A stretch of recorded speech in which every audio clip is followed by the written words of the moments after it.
Bonsoir et bienvenue dans l'Africa Newsroom. À la une de l'actualité ce soir, une instance dirigeante provisoire pour le Front de Libération Nationale après la démission de Jamel Ould-Abbès. Cette structure doit organiser un congrès extraordinaire du parti au pouvoir en Algérie. Il s'agit d'aboutir à une structure exécutive constituée de cadres du parti, précise le FLN, pour qui il s'agit d'engager un nouveau départ. Quels sont les enjeux de cette recomposition du parti historique à quelques mois de la présidentielle? On en parle dans le débat. Trouver des financements, le long parcours du combattant des petites et moyennes entreprises africaines en Côte d'Ivoire dans un secteur bancaire inadapté. Ces sociétés sont en grande difficulté. La moitié des PME disparaissent à peine 2 ans après leur lancement. Trop risqué de miser dans ce type de société, considèrent les investisseurs.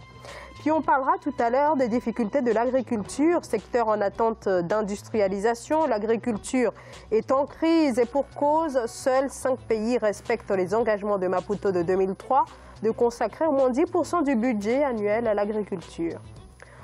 Voilà donc pour les titres et pour en parler avec moi sur ce plateau, M. Abdelkarim Yacoub Konongomi, bonsoir. Bonsoir. Vous êtes coordinateur du Pacte et directeur Afrique centrale de l'organisation internationale Internet sans frontières. À mes côtés également, Abdou Fleur, bonsoir. Bonsoir. Vous êtes doctorant en études internationales, coordinateur du RAS, le réseau Afrique Stratégie. Et à vos côtés, Alfred Chango, notre éditorialiste. Bonsoir Alfred. Bonsoir Zahra, bonsoir mes très chères téléspectatrices et merci de leur accueil bienveillant. Merci à vous. Place tout de suite à l'actualité politique.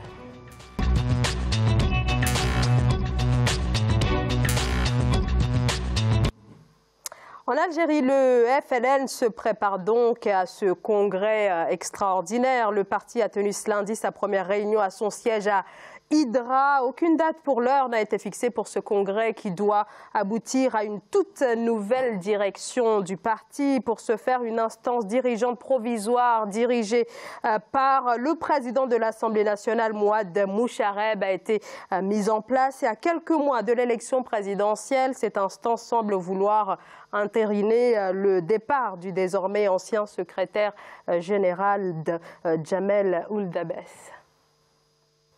Coup de théâtre en Algérie, le président Abdelaziz Bouteflika a procédé ce dimanche 25 novembre à la dissolution de toutes les instances du parti au pouvoir, le FLN.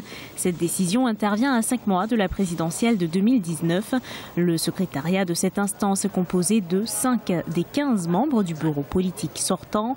L'instance sera désormais sous la présidence de Mouad Bouchareb. Conformément aux instructions de son Excellence le président de la République, président du Front de Libération Nationale, M. Abdelaziz Bouteflika, il a été décidé la création d'une instance dirigeante du Parti du Front de Libération Nationale sous la présidence de M. Mouad Bouchareb. C'est un nouveau départ pour le parti au pouvoir avec comme référence la ligne du FLN historique. Désormais, le viseur du parti est tourné vers les prochaines élections sénatoriales du 29 décembre. Cette élection constitue un premier test sur l'adhésion des militants à la nouvelle configuration décidée par le président du parti. De mon point de vue, ça s'inscrit dans une stratégie globale au niveau du pouvoir algérien où on est en train de redéfinir les postes et les responsabilités. Et il était évident qu'à l'approche des élections présidentielles et du postulat de Bouteflika pour un 5e mandat, il s'agit aujourd'hui de refonder en tout cas les principaux axes de pouvoir. Et il ne s'agit pas simplement de la tête du FLN, mais on peut voir également dans l'armée qu'il y a des changements aujourd'hui qui sont significatifs. L'enjeu de cette dissolution des instances pour le président Abdelaziz Bouteflika et les cadres dirigeants du parti au pouvoir, parvenir à ressouder les rangs et proposer une main tendue à l'opposition. Alors, c'est une remise à plat du parti qui se profile avec la désignation d'un directoire provisoire, dissolution de toutes les instances du parti et tenue bien sûr de ce fameux congrès là qui est attendu, mais pour l'heure aucune date n'a été fixée. Est-ce que cette décision, c'est une volonté de revenir à la ligne traditionnelle du parti? Est-ce que l'ancien secrétaire général a failli aussi dans sa mission? Abdelkarim. Je crois que ce passage en force, plus que je veux dire, je suis désolé pour les téléspectateurs, j'ai un peu mal à la gorge, ça voit qu'il y a un problème. Parce que beaucoup de cadres n'étaient pas d'accord à la candidature de Bouteflika et les institutions étaient divisées. Donc ils n'arrivaient pas à s'entendre, ils n'arrivaient pas d'avoir une personne capable de réunir les gens, une personne consensuelle. Et maintenant, l'objectif, ils l'ont bien dit, c'est de ressouder les rangs et neutraliser certaines personnes qui ont des ambitions.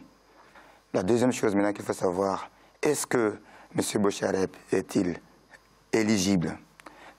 M. Bouteflika a contourné l'article 36 du règlement intérieur de son parti qui veut qu'en cas de vacances du poste de secrétaire général, c'est le plus ancien des membres qui assure la relève et ce membre doit être aussi membre du comité central et du bureau politique.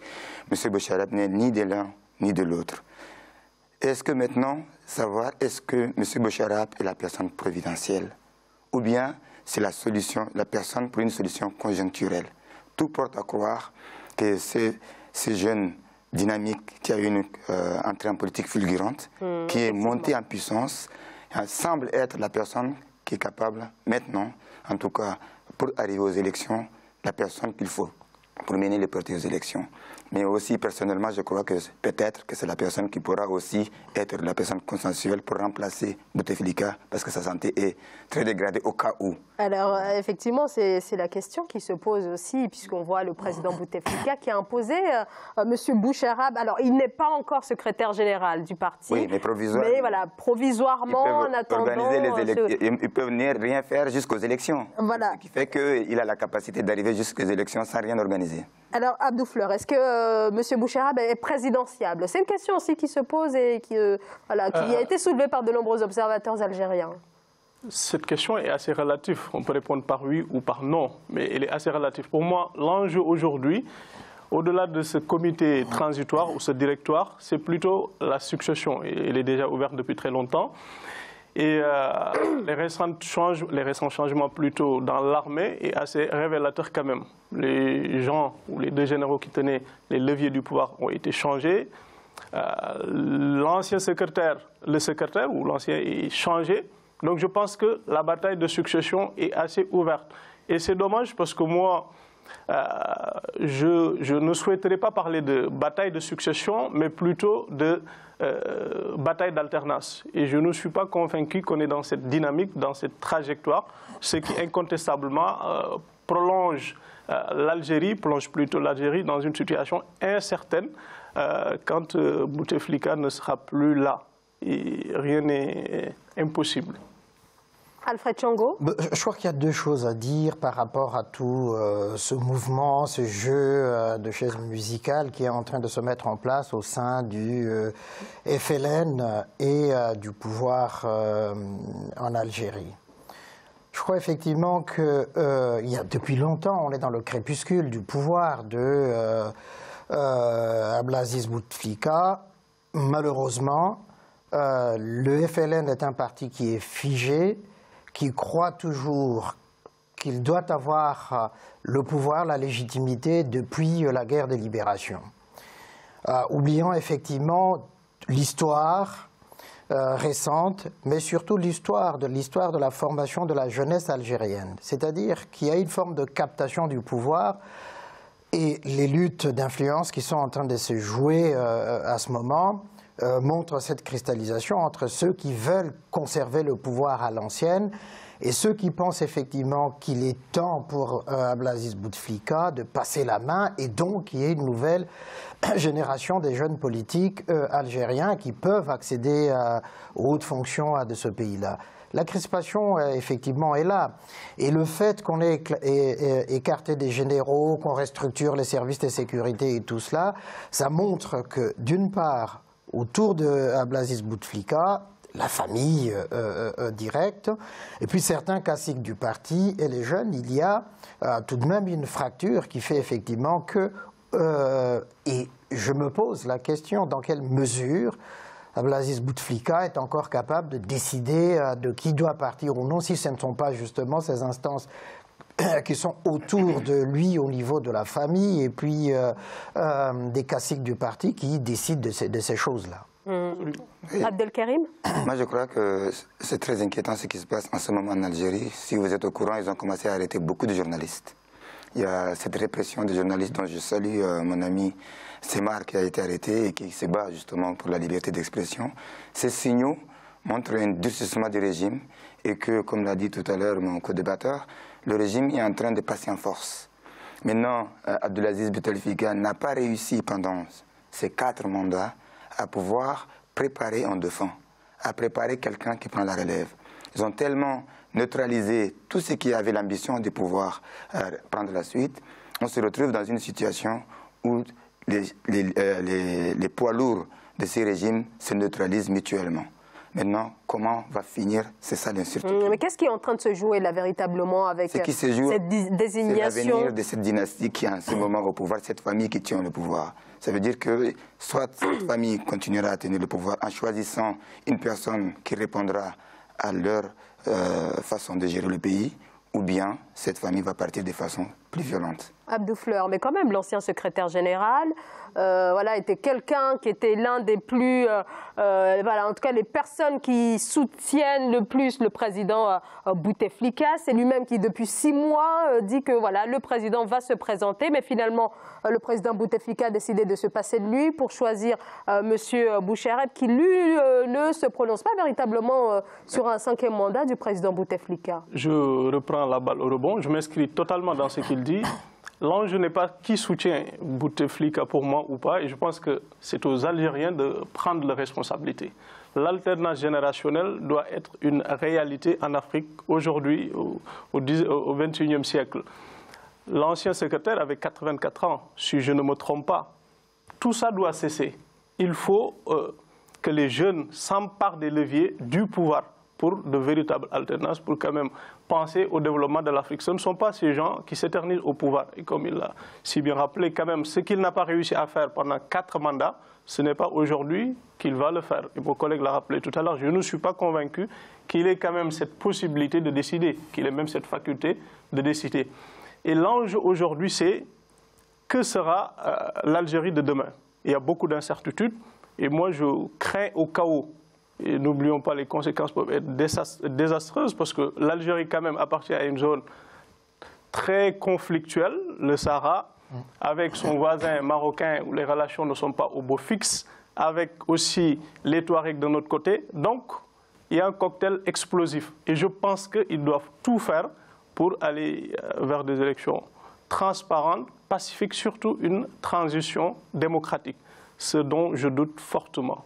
Alfred Django. Alors, moi, je dirais effectivement, je m'inscris tout à fait dans les développements qui viennent d'être faits. Je pense que le problème de l'Algérie aujourd'hui, indépendamment de la question politique, c'est cette sorte de, je dirais de fatalité au fond, mais qu'on trouve dans tous les pays africains où les gens s'accommodent des pouvoirs qui sont en place. Qui disent, bon, Bouteflika, il a ramené la paix, vaille que vaille, et que donc il y a la tranquillité au pays.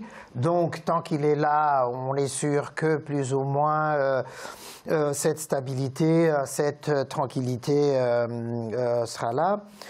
Et donc, il n'y a pas vraiment cette volonté de secouer un peu l'olivier algérien pour voir, mais justement, quels sont les fruits neufs qui peuvent tomber et qui peuvent faire... Vous déplorez l'absence d'une véritable opposition constituée, structurée? Même pas l'absence de l'opposition, mais je dis la jeunesse. Parce qu'il y a quand même une jeunesse qui est formée en Algérie, comme un peu partout en Afrique, mais qu'elle ne participe pas justement à faire bouger les choses. C'est ça qui me sidère, qui m'étonne et me surprend beaucoup dans cette situation. Alors, c'est vrai que de notre côté, il peut y avoir justement tous ces mouvements politiques qu'on est en train de voir, mais ce qui fait encore la force de l'Algérie aujourd'hui, ça reste encore son armée, qui assure toujours, au cas où, il y aurait justement problème. Un coup de force n'est pas à exclure de la part de l'armée algérienne. Donc, d'un côté, on peut craindre la déstabilisation politique de tous ces combats qui se font là, et de l'autre côté, on sait que l'armée est toujours aux aguets en Algérie, même s'il y a le déplacement des généraux et des choses comme ça, mais il y a cet esprit de corps qui est toujours là pour dire, on va tenir cette unité de ce pays-là, malgré tout. Alors justement, comment comprendre ces turbulences au sein du FLN à quelques mois seulement des élections, de l'élection présidentielle? Qu'est-ce qui pourrait, Abdelkarim, justifier un tel séisme? Ça justifie que ce parti-là, finalement, même quand Bouteflika a été réélu en 2014, il n'a pas été élu parce qu'il était la personne qui assure la situation, parce qu'il s'est retrouvé face à Ben Fils, que tout le monde rejetait à cause de ses précédents politiques. Donc il n'était vraiment pas l'homme de la situation. Quand il a été élu, il était déjà malade. Mais le contexte des pays du champ, comme il l'a évoqué tout à l'heure, sécuritaires en Libye, au Niger, au Tchad aussi, ou dans d'autres pays, ont fait que même la communauté internationale a laissé faire cette continuité. Tout le monde sait qu'il y a un problème. Un pays comme l'Algérie, ça ne peut pas se gérer dans cette situation ou avec un président qui n'a pas toute sa capacité de gérer comme il faut. L'Algérie aujourd'hui est dans une situation économique qui n'est pas meilleure. Il y a eu des manifestations il y a 2 ans qui ont été réprimées. La jeunesse a été mobilisée justement après le printemps en Tunisie, comment on appelle, en Égypte. Donc cette jeunesse a vraiment bougé et a secoué le levier, comme vous l'avez dit, mais seulement cet élan de la jeunesse a été freiné pour 2 raisons. D'abord, la lutte contre le terrorisme, dont l'Algérie est un pivot, exactement comme le Tchad est un pays dont on utilise pour lutter contre le terrorisme. Donc, la communauté internationale ferme un peu les yeux par rapport à ce qui se passe à l'intérieur. Ou même aujourd'hui, moi je suis vraiment convaincu que cette jeunesse aujourd'hui va encore redescendre dans la rue parce que cette situation qui s'est passée et cette instabilité de ces partis FLN montre que même le parti n'est plus d'accord. Et il y a des dirigeants de ces partis qui s'opposent à ce qui se passe en ce moment. Et ces passages en force, au-delà des règles de ces partis, au-dessus de toutes les institutions et à passer en force, montrent qu'il y a un malaise. Et ces malaises-là, est-ce que vraiment va s'estomper parce qu'il y a des élections tout à l'heure? Je ne crois pas.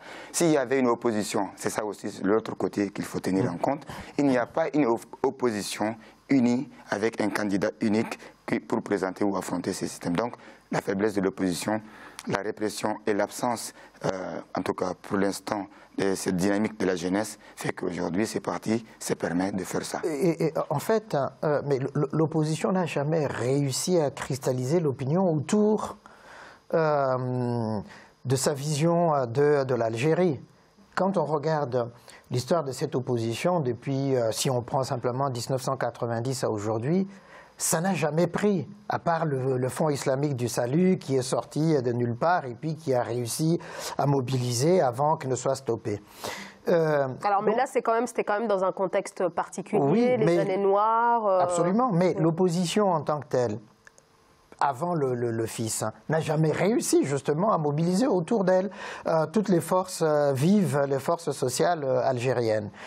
Et parce que le FLN, effectivement, est un parti monopolistique au fond, qui n'a jamais su se réformer et qui, pendant longtemps, est apparu aux yeux des Algériens, à tort ou à raison, comme vraiment le creuset de cette unité-là. Je pense qu'il est temps quand même aujourd'hui que les choses changent, que même à l'intérieur, mais c'est bien que ça commence comme ça, même si c'est timide à l'intérieur du FLN, que ça bouge quand même, parce que là, dernière chose, là, on voit dans ce climat de tension, que le sous-secrétaire d'État américain est envoyé par Trump pour aller s'enquérir de ce qui se passe en Algérie. Ça veut dire effectivement qu'il y a cette inquiétude qui traverse la Méditerranée, l'Atlantique, pour dire, mais voilà, la question de la sécurité est importante.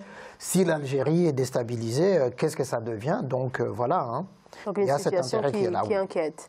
Alors, on va marquer une très courte pause. Abdou Fleur, je sais que vous voulez intervenir, pardonnez-moi. On va marquer une très courte pause et on se retrouve dans quelques instants. À tout de suite.